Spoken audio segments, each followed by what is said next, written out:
নিরাপত্তার ঘেরাটোপে সরকার প্রধানকে জনগণের কাছ থেকে দূরে ঠেলে না দেওয়ার আহ্বান জানিয়েছেন প্রধানমন্ত্রী তারেক রহমান।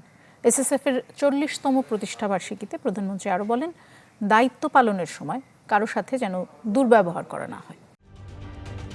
ঢালাইয়ে দৃঢ়তা, নির্মাণে নিশ্চয়তা। প্রিমিয়ার সিমেন্ট, ঢালাইয়ের রাজা।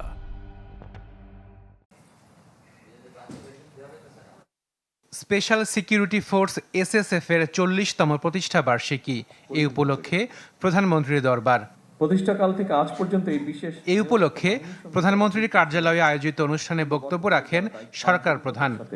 দায়িত্ব পালন করেছে। প্রধানমন্ত্রী বলেন, একটি বিশেষায়িত বাহিনী হিসেবে সাহস, দক্ষতা, কৌশল এবং সর্বাধুনিক প্রযুক্তিতে এসএসএফ-এর পিছিয়ে থাকার কোনো সুযোগ নেই। বর্তমানে আর্থসামাজিক রাজনৈতিক অবস্থা, ব্যবস্থা, ভূ রাজনৈতিক পরিস্থিতি এবং তথ্য প্রযুক্তির অবাধ বিকাশের ফলে বহুমাত্রিক নিরাপত্তা চ্যালেঞ্জ তৈরি হয়েছে।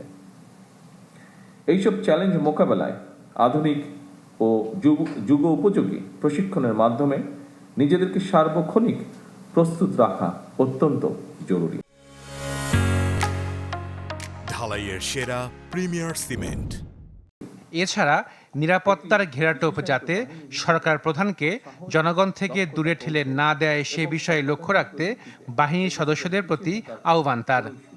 একটি গণতান্ত্রিক সরকারের প্রধান হিসাবে জনগণের বিশ্বাস এবং ভালোবাসার উপরেই আমার সবচেয়ে বেশি নির্ভরতা। সুতরাং নিরাপত্তার ঘেরাটোপে যাতে সরকার প্রধানকে জনগণ থেকে দূরে ঠেলে না দেওয়া হয়, এই সফিস্টিকেটেড বাহিনীর হিসাবে সেদিকেও বিশেষভাবে লক্ষ্য রাখার জন্য আমি আপনাদের প্রতি বিশেষভাবে আহ্বান জানাই। এসএসএফ-এর নবনির্মিত অত্যাধুনিক ফায়ারিং রেঞ্জ উদ্বোধন করেন প্রধানমন্ত্রী তারেক রহমান। পেশাগত কর্মদক্ষতা বাড়াতে এটি বিশেষ ভূমিকা রাখবে বলেও প্রত্যাশা সরকার প্রধানের। জানমালের হেফাজত করুন। আশাকিন প্রিন্স, চ্যানেল 24, ঢাকা।